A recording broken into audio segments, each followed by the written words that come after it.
Je n'ai pas eu un père riche. Non, pas bien éduqué. J'ai dit que j'ai essayé 3 fois d'aller à l'université, mais sans succès.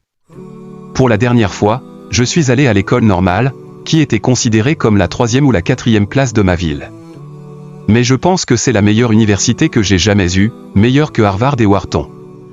J'ai fait 10 demandes pour Harvard, toutes ratées. Ils ne veulent pas me voir. Vous savez, c'est terrible. Et je pense que c'est une vie normale. C'était si difficile à cette époque, j'étais tellement frustré. Parce que j'enseignais à l'université, mon salaire était de 10 $ par mois. Ce n'était pas facile. Mais je crois que quelque chose m'attend là-bas et je dois travailler dur pour faire mes preuves. C'était une expérience difficile et je n'ai jamais pensé que j'étais intelligent. Personne ne croyait que je pouvais réussir. Parce que tout le monde disait, ce type pense différemment. Il pense de façon folle. Vous savez, il pense à quelque chose, ça ne marche jamais. Personne n'est d'accord. Comme je l'ai dit, j'y crois parce que j'ai vu l'ordinateur en 1994 quand je suis allé aux USA. Je pense que cette chose pourrait être grande. Je n'ai jamais pensé que ce serait aussi grand qu'aujourd'hui. Honnêtement, les gens disent que vous êtes intelligent. Tu as une grande vision. J'ai la chance de connaître beaucoup de gens célèbres. Bill Gates, Warren Buffett, Jack Welch, Mark Zuckerberg. Larry Page. Je voudrais partager avec vous la différence entre ces personnes et les autres. Ils sont toujours optimistes pour l'avenir. Ils ne se plaignent jamais. Ils essaient toujours de résoudre les problèmes des autres.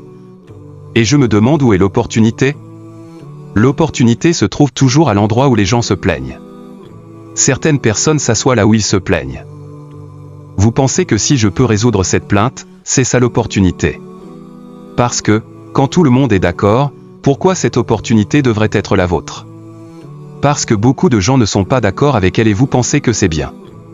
Réfléchissez bien et trouvez un groupe de personnes qui travaillent ensemble. Et assurez-vous que les personnes qui travaillent avec vous croient au rêve. Que les investisseurs y croient ou pas, que vos amis y croient ou pas. Que vos parents y croient ou pas, ce n'est pas important. Vous y croyez. Votre équipe y croit et y travaille jour et nuit. C'est tout ce qui se passe. Tout le monde est pareil parce que nous partons tous de la même ligne. Le meilleur atout que vous avez, c'est que vous êtes jeune, ne vous plaignez pas, laissez les autres se plaindre. Les gens qui se plaignent sont ceux qui pensent encore à la façon dont ils peuvent changer les choses. Votre propre cerveau pour penser est qu'une opportunité. À l'intérieur, il a quelque chose.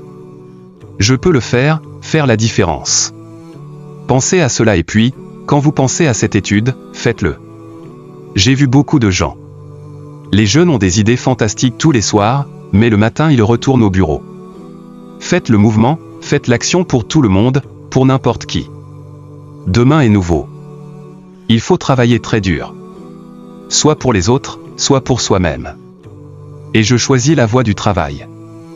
Je suis pour moi. Mais je travaille pour moi. Cela signifie travailler pour la société. Si vous voulez vraiment travailler pour vous-même, pensez aux autres. Assurez-vous d'aider les autres, parce que ce n'est que lorsque les autres réussiront, lorsque les autres seront heureux, que vous réussirez, que vous serez heureux, que vous vous sentirez bien.